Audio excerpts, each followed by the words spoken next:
afternoon, everybody. Success Series webinar. We are ready for you.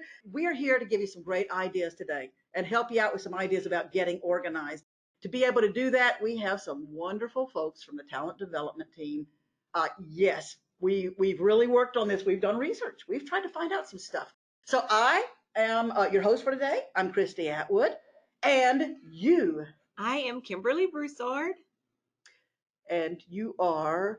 I am a talent development specialist with State Civil Service, Yay! and I'm Christy's co-host for the day. Ta-da! Yay!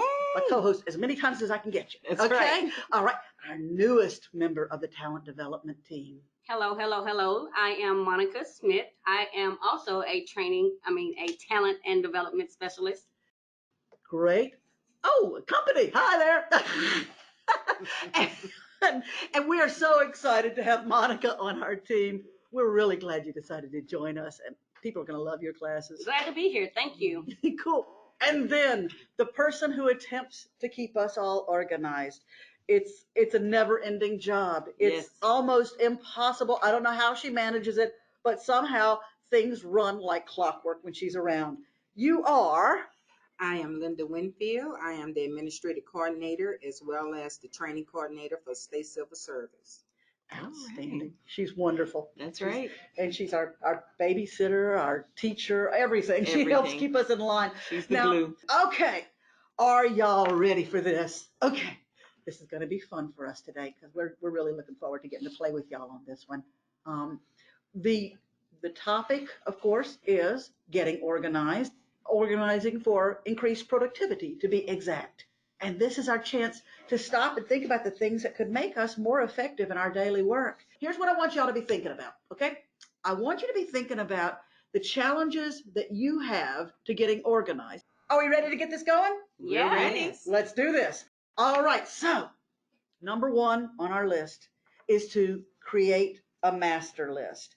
I like this one. Me too. Do you do this? I definitely. That's the only way I'm going to remember. That's the thing.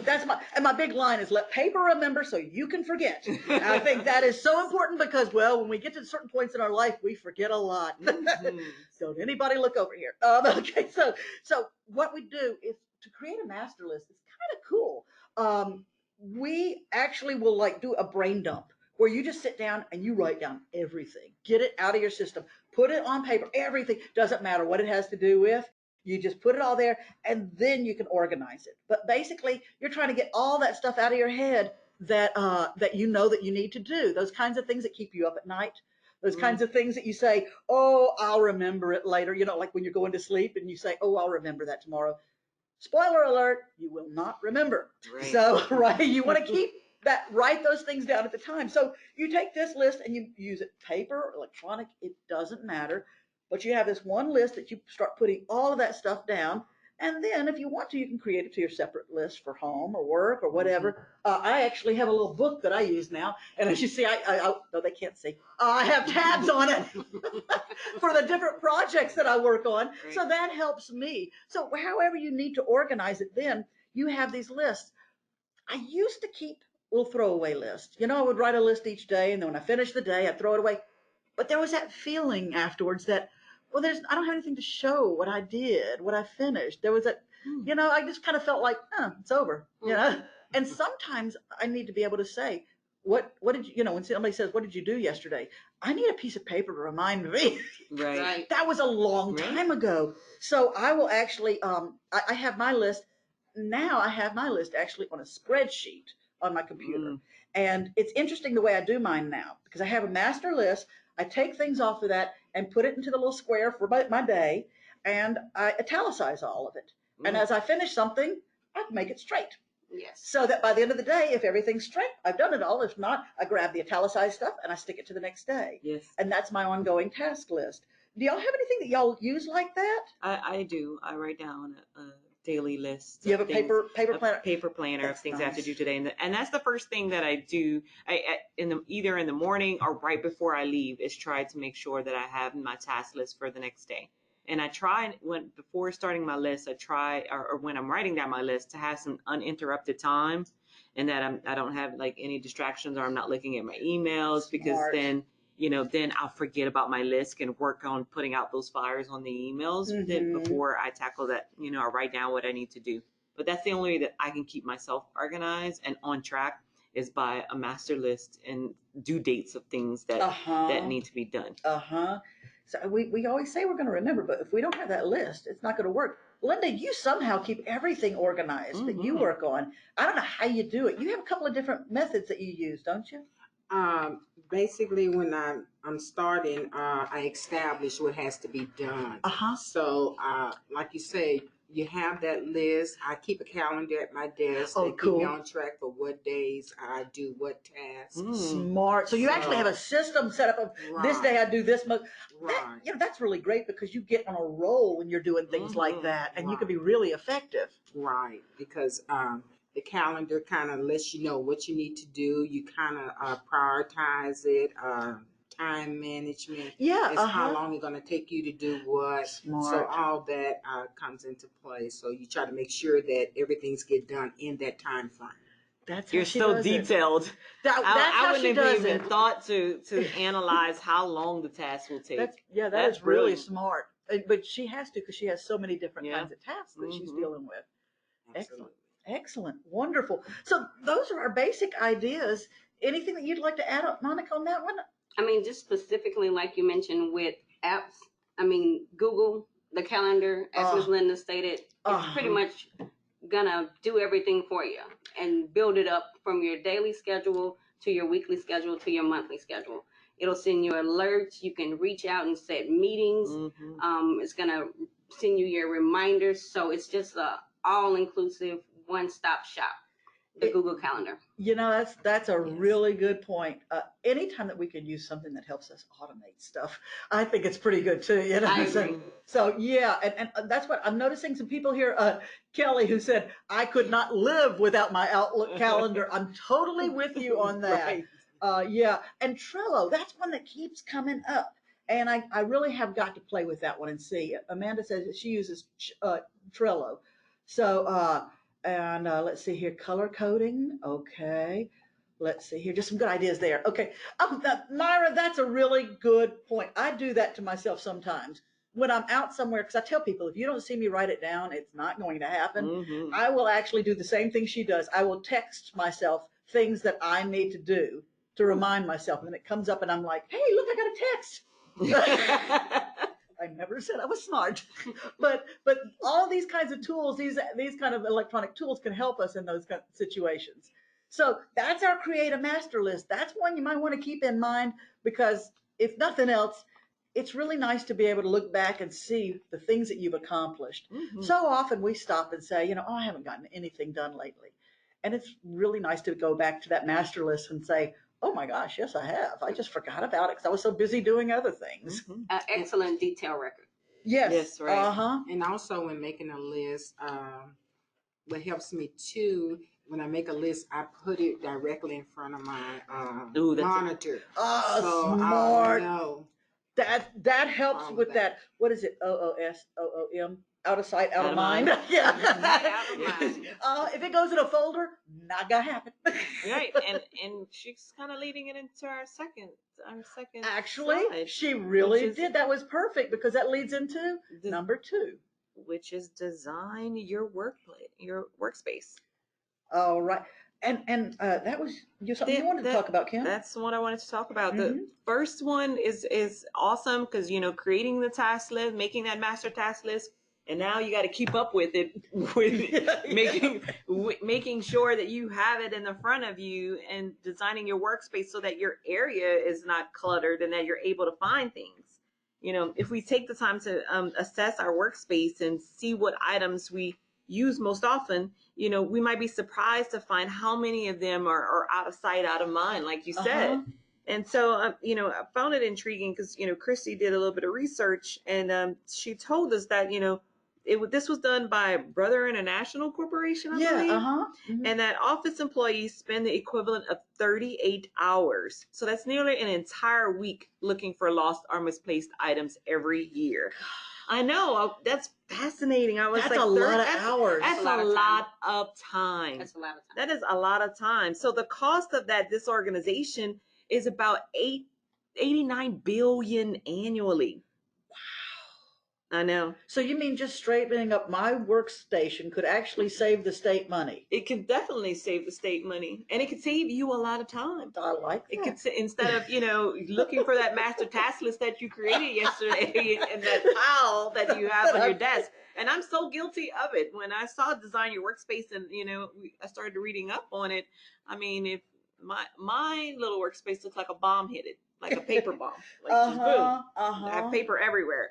But I have stacks. So the key, and that I try to, if I'm feeling overwhelmed, because sometimes you can feel overwhelmed with all that clutter around you. Yep. Right. And so I try to be mindful to not let the pile get too high and have everything that I need within reach.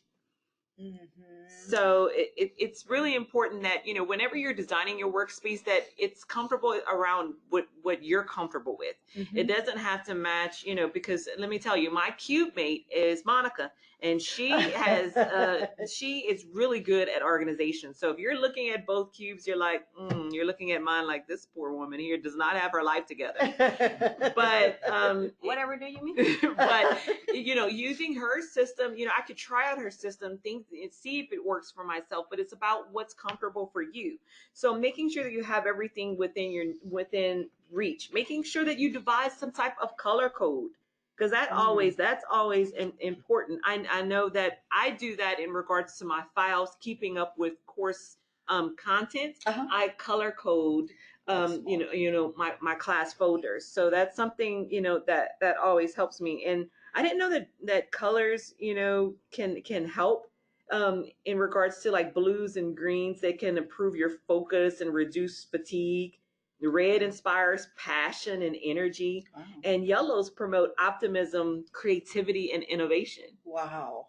I obviously need a lot more blue and green in my life. I definitely. So I'm going to a fabric store and just put that all over my cubes. If you're going to add a piece of artwork or something, look for something with that basic color to it a lot. That's a great idea. Right. So it's just about personalizing your space, you guys, so that you're working more efficiently and effectively, and you're not, using those hours to find important documentation when you can have it right at the tip of your fingers. Yeah.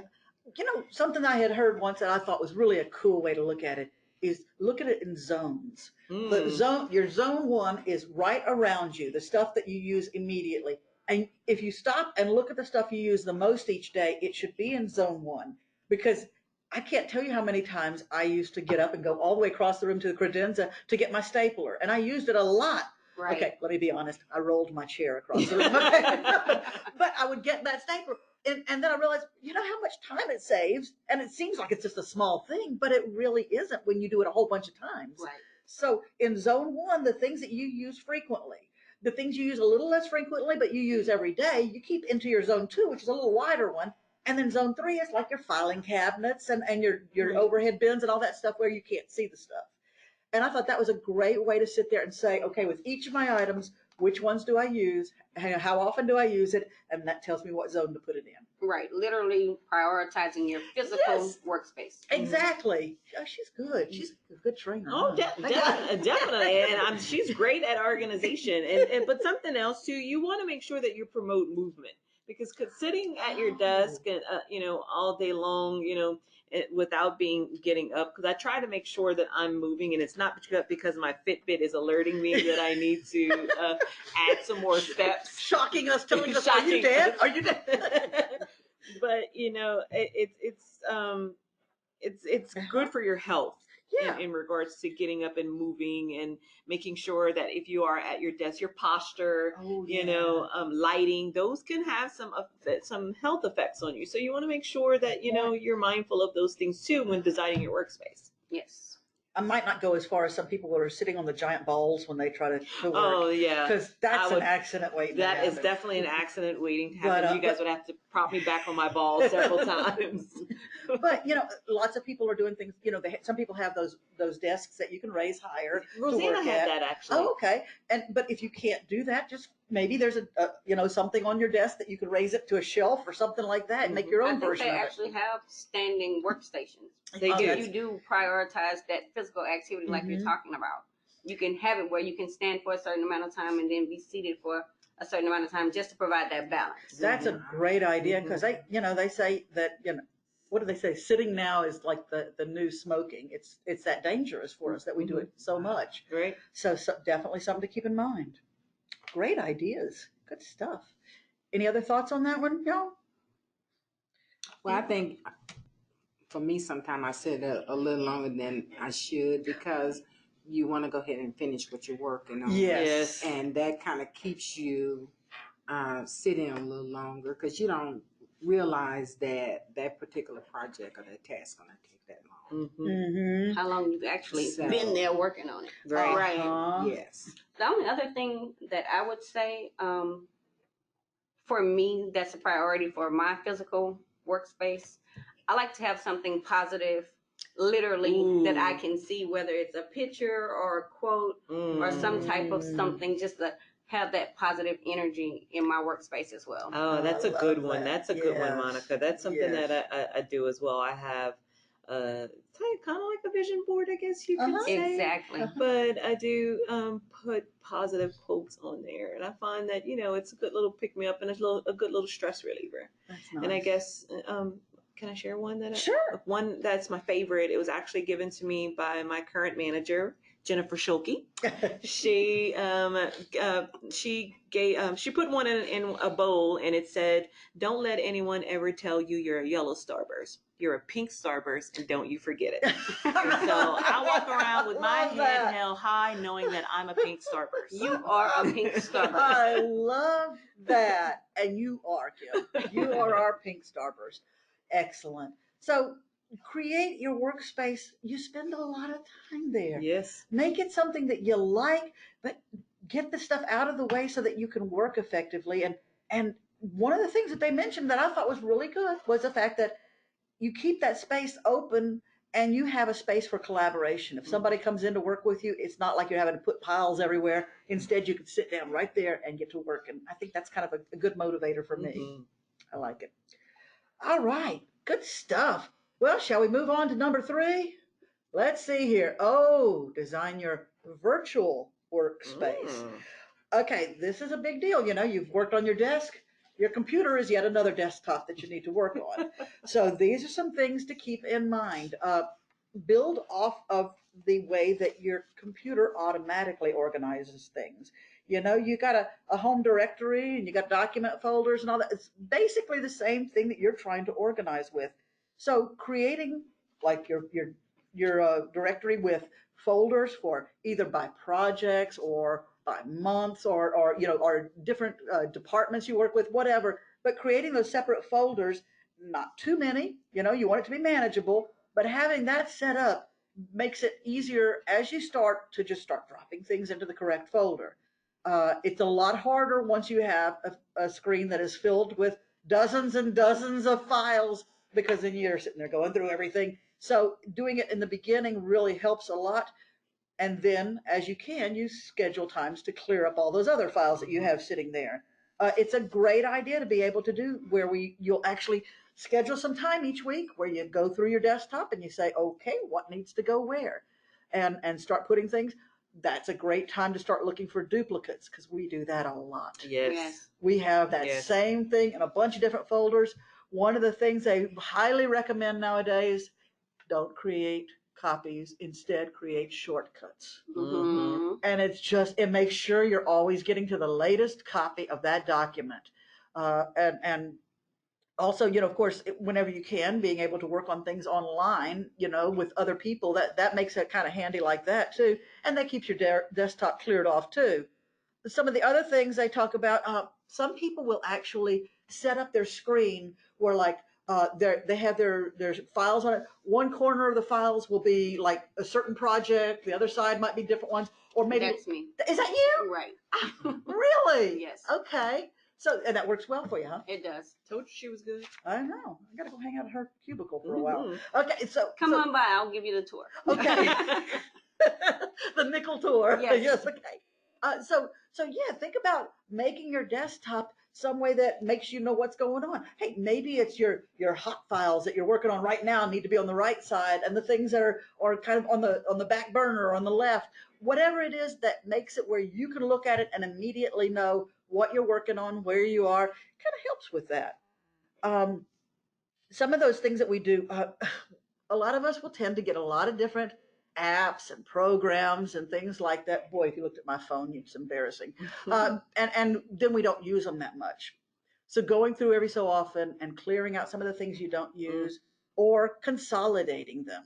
You know, if you have 3 different calendars, you still don't know where you're supposed to be because you're probably not going to look at all 3 of those calendars. Right. So make sure they're all talking to each other so that you have that together. That's a great idea, Chrissy, the one about consolidating. Now, deleting, I caught chills when you said that one because I'm like, I might need it one day. That's a file from 1992, but I might need the content in it one day down the line. Right. So it gives me anxiety to delete anything, but consolidating, I can do. That could be, okay, good. So Baby steps. Baby steps. There Baby you go. steps. Exactly.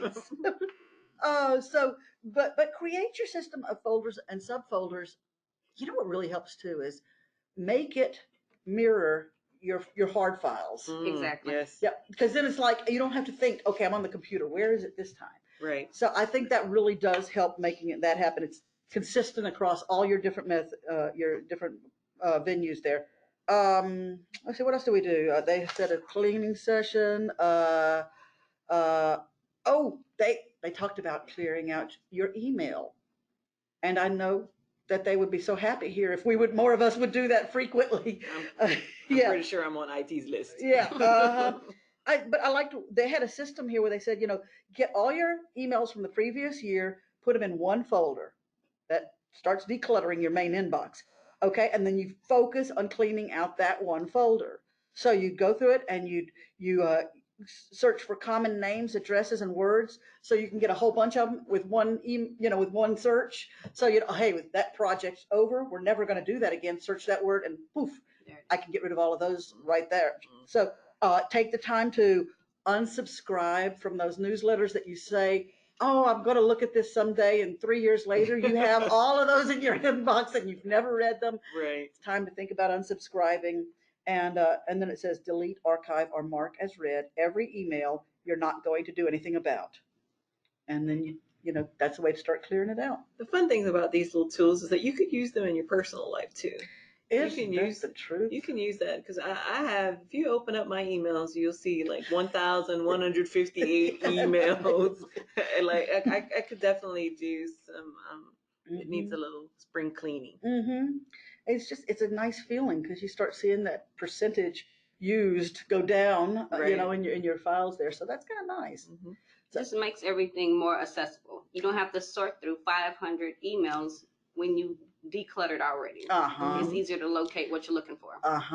So spending that time about those time wasters. And you got all those emails in there. Why not create those folders for those things that you use the most often? It could be people that you work with. It could be projects. It could be certain things. I mean, whatever your divisions are, being able to use that and immediately move things from your inbox over there. It's really fun when you end up with a clear inbox. I bet, Linda, you've never seen that before, huh? Not often. It's a dream, right? All right. Fantastic. Any other thoughts on that? Let's move on to number 4. Make organization a daily activity. I am going to take 1 second before y'all start talking about that one. That's yours, isn't it? Oh, wait, who's it? Number 4? Oh, that's Monica's. Yes, that's Monica. Who's going to talk? Oh, that's you? Oh, yeah. Fantastic. Well, before I get started, I do want to mention a couple of these things. People have got some great ideas in here. Ooh. I have to bring up here. Let's see here. Well, there's a challenge we'll talk about. I color code things by order of importance. Ooh, that's a good tip. Let's see here. Every day I try to constantly cull and give away or throw away things I don't really need. Great idea, Joan. Very good. Can you help me with that, Joan? We need that. My house needs that. Let's see here.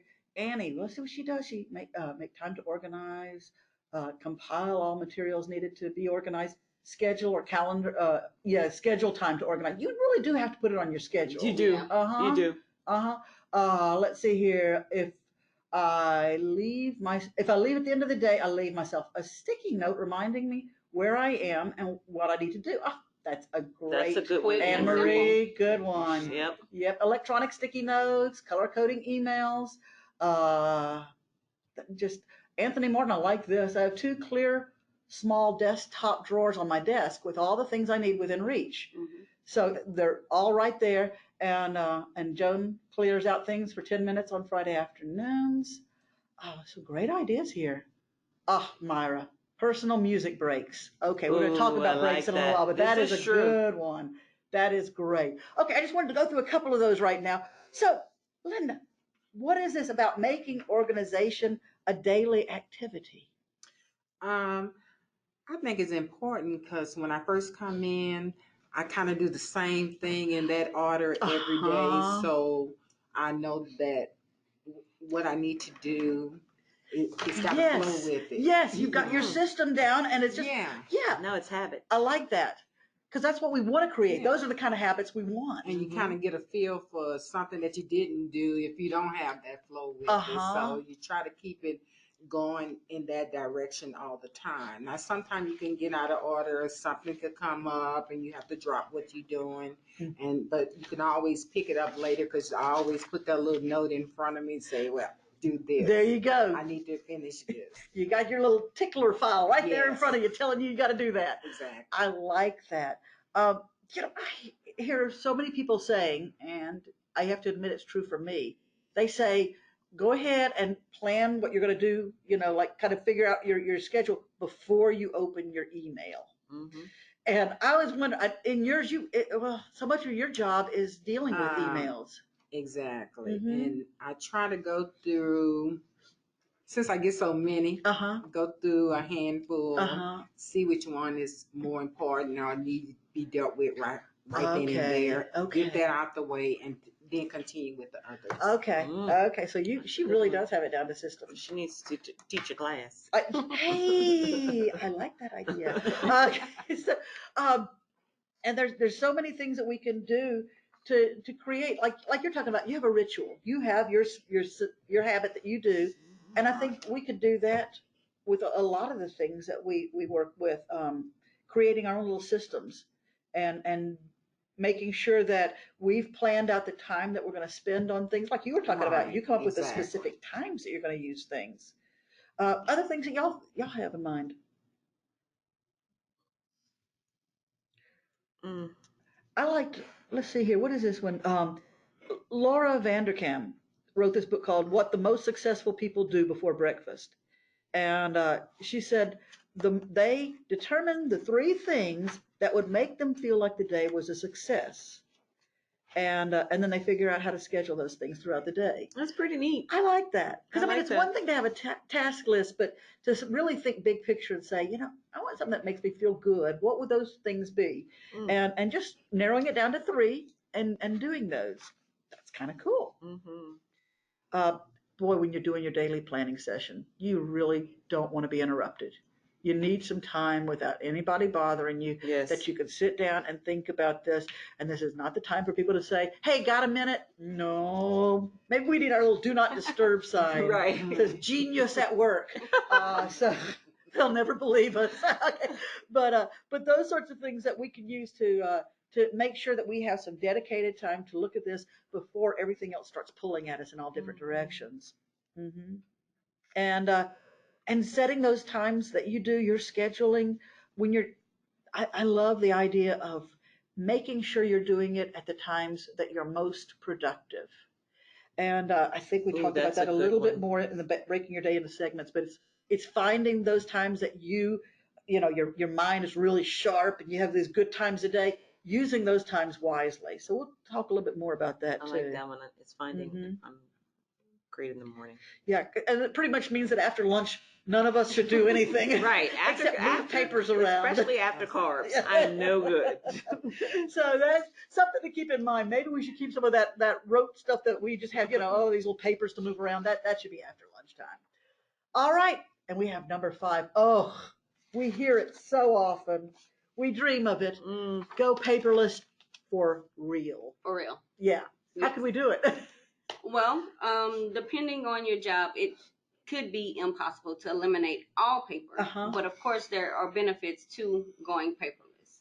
And so a paperless work environment uses the minimal physical paper. Uh-huh. Instead, use digital documents. Makes sense. And a lot of it will cut down on some repetitiveness because with technology and just where we're going as a culture, a lot of things are online. Mm-hmm. And if you're just being insistent on, no, I'm going to keep my hard copies because Yes, that's it. you wind up duplicating work because you still have to put that information in the computer to be able to pass it along to whomever needs it. Uh-huh.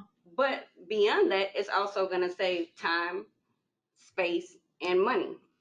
Yep. So what do I mean by that? Tell me. So you save time because how much time does it take to file papers, organize them, search through them? Oh, forever. Kind of like how you were talking about earlier. Yes. Right. Yes, you have your stacks, but that can become overwhelming if you don't make it a point to sort through it. Mm-hmm. And that takes time. Mm-hmm. And then you've sorted it. Now what do I do with it? Now you have to file it. And that takes time. Mm-hmm. So it's costing you more time. Yep. You're losing time. That could open up availability to do other different things. Yeah. I like that. So saving space. Paper takes up a lot of space. Boy, does it. We all know, regardless of your work area, whatever your job is, there are rooms upon rooms filled with filing cabinets. Mm-hmm. Yep. What's in those filing cabinets? Paper. Paper. And unless you move to a paperless type of production, you're going to continue to have that problem. It's only so much space. Now true. you have to shift things, get rid of this, buy more space to provide a space to file that paper. Mm-hmm. And lastly, just think about the money that the use of paper costs us. Mm-hmm. Printing. And you have to trees. replace printers, And fax machines, that's buying right. ink. You save more money if you would go paperless. So those are just 3 major reasons to go paperless rather than using paper copies. Saving time, saving space, saving money. Totally makes sense. Yeah. Definitely. And yet we still hold on to our papers. I don't know. Creatures of habit. I guess so. And it's okay, but again, just take baby steps. Like you said, if it's no more than just choosing one thing to start going paperless with, don't keep your planner. Go to the online calendar. Mm-hmm. And once you get more comfortable with that, because we fear what we don't know, then that may help you. Like, that really wasn't bad. I'm going to start typing my notes up online rather than buying stacks and stacks of notepads.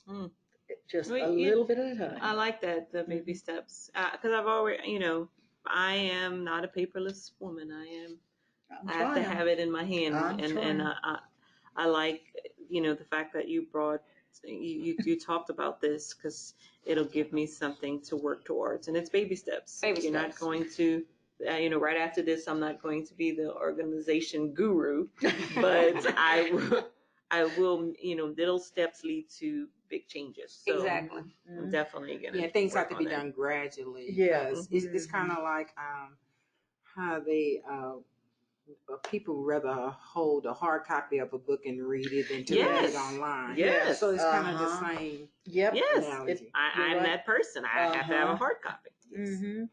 But there are some small things that we can start with, and it's so funny to me sometimes that people will have a PDF form on their computer, print it out, sign it, scan it back, and send it back to someone. I'm going, no, we need to start thinking about ways to do this. So that's the kind of thing that your office, your department could think about.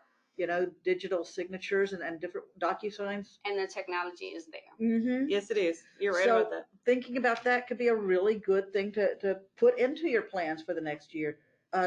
Using digital versions of the things that you normally use, and every so often going through your paper and start saying, will I look at this again? If I have it on my computer, do I need to have a copy of it on paper too? Right. And quite often Yes. you'll find, unless you're Kim, chances are you'll find that you don't have to I already have had that anxiety paper. thinking, what if I lose the paper? Or what if I delete the file? At least I have the paper. And I think that's something that comes from, I'm not going to say older generations, but people who lived during those times when we are always having the crashes of the computers, and we thought we're going to lose stuff. We're going to lose stuff. And that's not as much of a reality nowadays. Things are being backed up constantly. And so it's not as important for us to have everything on paper. So just baby steps. Baby steps. That's right. Cool. Cool. All right. Number 6 is break your day into segments. Okay. So again, that's gonna be me talking about how to successfully break your day into segments. I've broken it down into 5 major sections. Okay. Miss Linda began talking about your morning ritual. That's step 1. And Okay. again, like Kim shared, it's personal. What works for me, what I choose to do in the morning may not be what works for you. Right. Because I might be that person that wants to go run 5 miles every morning because that's going to help me clear my head. That's all in theory, hypothetically. It sounded good. It sure did. But for the next person, it may be a prayer and meditation type of thing. The next person, it may just be listening to music. But whatever that activity is, it's a personal choice for you as an individual. And just having that consistency of doing it every morning. Secondly, is going to be the important work things first without distractions, which is what you talked about. You need that time to sit down, come up with your game plan, and to be able to do it without interruptions. Cool. And it's all about just trying, because we all know, does everything work out according to plan? Right. No. But failing to plan is planning to fail. We don't have control over it, but at least we are at a better or in a better position if we try to or come up with a plan. Thirdly, regroup when you slow down. As Ms. Linda said, someone may come in. It may be a more emergent issue that you have to deal with right then. But just know, as stated, that plan is still there. You just come back and pick it up from where we left off with the last thing that you were doing before you got called away, because that definitely does happen. Then just prioritize your meetings, calls, and other little things that you have in the afternoon, because the mornings are when most people are more productive. So put those tasks in the morning and then just fill in the gaps for your afternoons. And in the evening, please, please, please include time for relaxation. Ooh, that's Burnout is a true problem, and we have to make the effort to choose to put that time in to unwind, relax, de-stress. And again, that's however you choose to do so. Whether it's to take a nap, go for a walk, play with your kids, pet your dog, whatever it is that you do to de-stress. I like that. And so that's my top 5. So all moments in your day are not equal, and all tasks are not of equal importance. So just make sure you prioritize. That's great. Yep. That's great. And I like the idea of using those times when you know you're more alert, you're more productive for those really important tasks that you need to The be big all jobs. there for. Yes, Yeah. ma'am. And then when you know your times a day, you know how you slump at certain times. Those are the times that you can do those little things, like, go through the emails, clear out stuff, that kind of stuff. Yeah. Okay. I think that's fantastic. All right. Let's see here.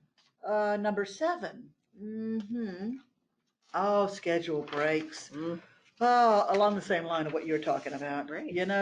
We have got to make sure that we take breaks, and that doesn't mean just sitting at your computer continuing to do something else, even going online for something fun or whatever. It's still, your mind is still saying you're at your computer, you're working. Right.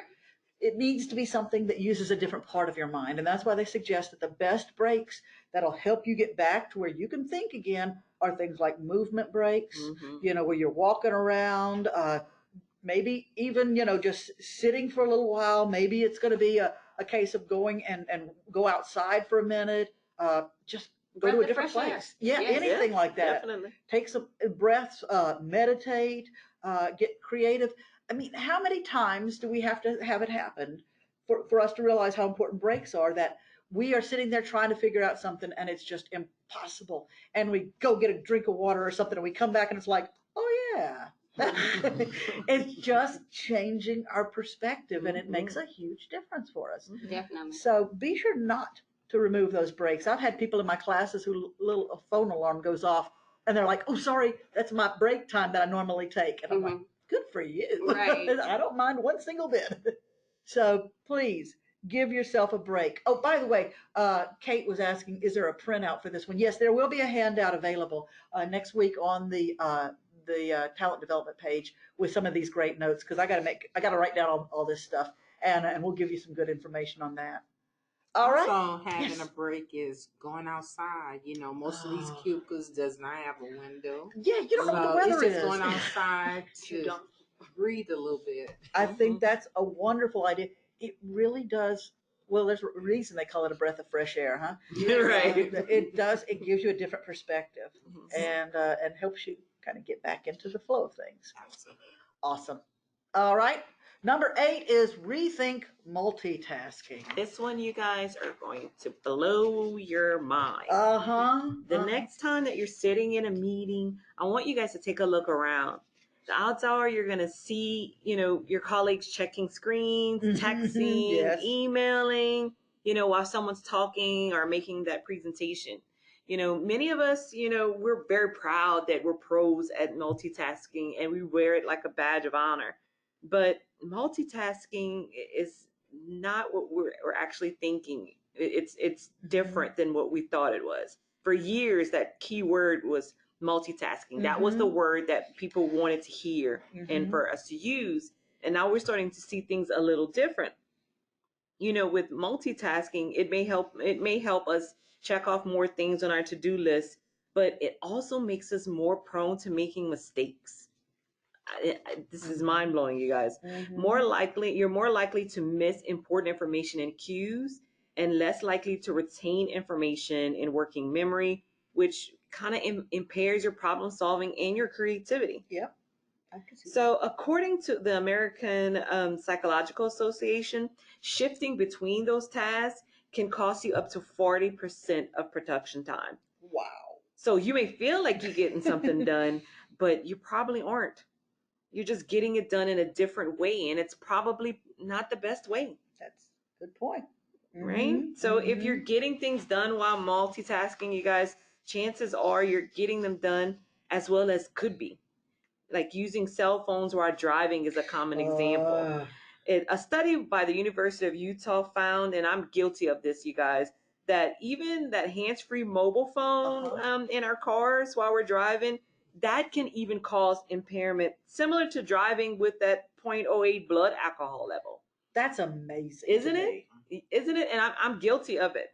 And so that study found that when controlling for the difficulty of the drive and other factors, cell phone users may be even more impaired.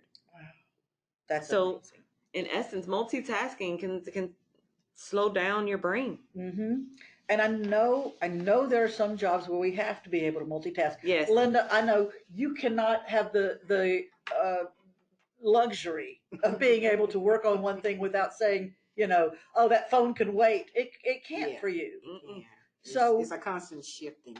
Yeah, so, that's the key. Sorry, go ahead. Gears. So for you, it's the case of how well you can get back to where you were before the interruption. Exactly. So you have to build in a lot of systems to do that, I guess, huh? Absolutely. I can understand that. And it's so funny though that it's sort of like eggs. Remember, they used to be good for us. I don't know what they are this week. But multitasking is not considered one of our best ways when we're working on projects and things like that, to keep changing back and forth.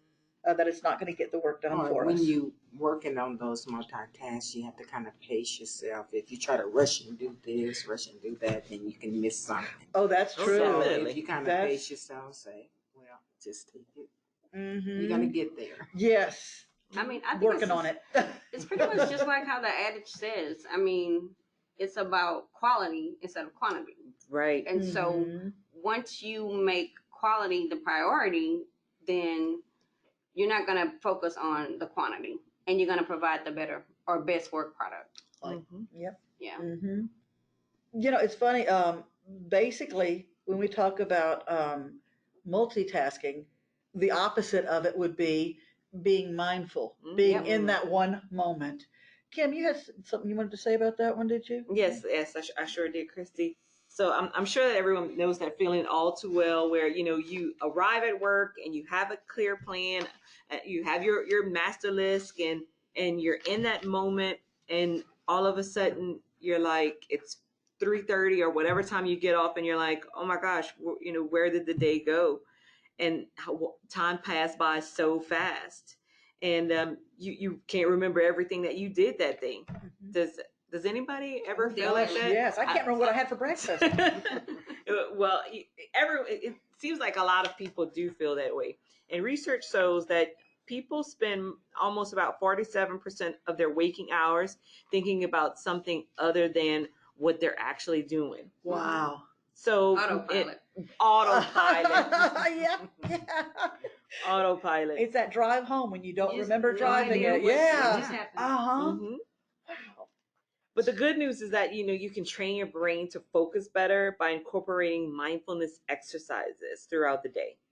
Does anybody do any Actually, mindfulness? I do. Oh, you do? Yeah, I Okay. do. I'm working on it because I need to. Yeah. I need that focus and everything. So those times where it's very hard just to sit there and concentrate on your breathing or just focus on a spot and try to get yourself zoned in on that. But it does help. It calms the mind a lot.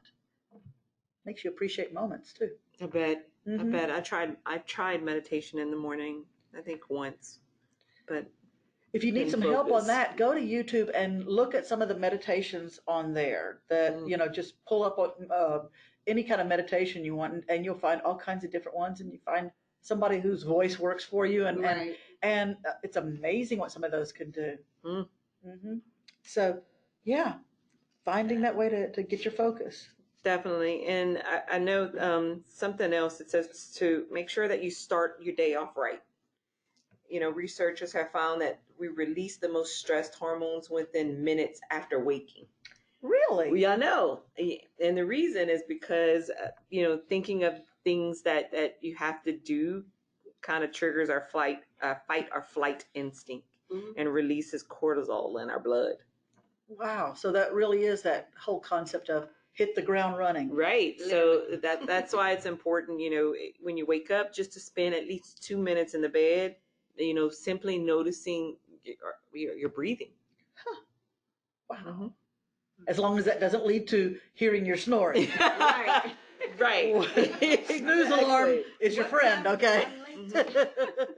All right, excellent. Some other practices: when you get to the office, take 10 minutes at your desk or in your car to boost your brain with short mindfulness practicing before you dive into any activity. So, you can try to close your eyes, you relax, make sure that you're sitting upright, and place all your focus on your breath. That sounds nice. Right? We could do that right now, but they'd get really bored. Right. Okay, we won't do that right now. Exactly. But it's something for you to just practice. I mean, and just see if it's something that can work for you. It's all about trying something new and getting out of your comfort zone. And if it's something that can, relieve a little bit of stress or get you focused for the day, I think it's worth trying. I agree. Definitely. I'm with you on that. Fantastic. Some good ideas here, y'all. Number 10 that we had on here was to share, because we want to hear what some of the ideas other people have are, and any other ones that y'all want to throw in. I wanted to look at some of these. I like what Kelly does. She uses 3 monitors. She has, or even if you just had 2, you could almost use this, where she keeps one that has her calendar open the whole day. Cool idea. Has subfolders labeled for the year and keep the most current copy in the main folder. Color code the Google Calendar. Oh, Erica does that with family event, works events, and kids events. That's a great way to be able to tell what you're looking at there. I like that. Mara was saying she doesn't want to go paperless. She's in our generation then. Okay. Yep. When the computers go down, there we stare at each other. Yes. Okay. I got that. Some of Robert likes having those backups. Oh, Kedra, I like this using OneNote. It's a great way to be able to use that we have already and be able to put notes in there, and you can attach things. So your emails, your PDFs, any supporting documents can all be attached to it, and you have that whole project in one place. Right. And if you can use that effectively, it is a wonderful tool. Didn't we hear, was it OneNote that they mentioned in one of our classes? I can't remember, but I've never used OneNote, but that is something that I definitely want to explore. That's a great idea. Let's see here. Robert lists the first 5 tasks to be completed first thing in the morning. Mm-hmm. So these are great ideas. Mm-hmm. We just want you to remember to share with other people any ideas that you have, anything that works for you. If you find a new app, if you find something that's really useful to you, take the time to share it with others and share it with us. You can email it to us, and I'm going to be working on the handout for this with all these ideas that we got. So please send them so we can put them in the handout for everybody to have. And we'll just keep trying to get better and better and better at this. Look at us tackling organization one step at a time. Baby steps. Baby steps. One baby step at a time. All right. So we want to thank y'all for being a part of this program today. I want to thank y'all so much for joining us. Thank you guys, Linda and Lots Monica. and lots of fun. Until next time. Yeah, That's absolutely. right. Because we will get y'all back. Sorry, but yet you're on our radar now. So we will definitely have y'all back coming to play with us. We will have the handouts on the talent development page where it says Success Series handouts. So I'll have those on there next week. Our past webinars all up on the YouTube channel now. So if you wanted to look at some of those, we've got some really good ones. You just go to YouTube and search for State Civil Service, and you'll see the State Civil Service logo. Click on that, and there's a whole playlist of all of our webinars from the past. So some good stuff there that you can catch on to. So we thank you so much for being a part of this today. Let's see. What are we talking about next month? Continuous learning is next month. Awesome. That's a good Y'all, one. that's going to be fun because Tune in. Yes, there are going to be so many things. There's so many places that you can find information, take classes, and it doesn't cost a penny. And we're going to give you a whole list of them next time. So we thank you so much for being a part of our program today. And I thank y'all for being a part of it too. And we remind you, until next time, please keep on learning. Every day for every citizen.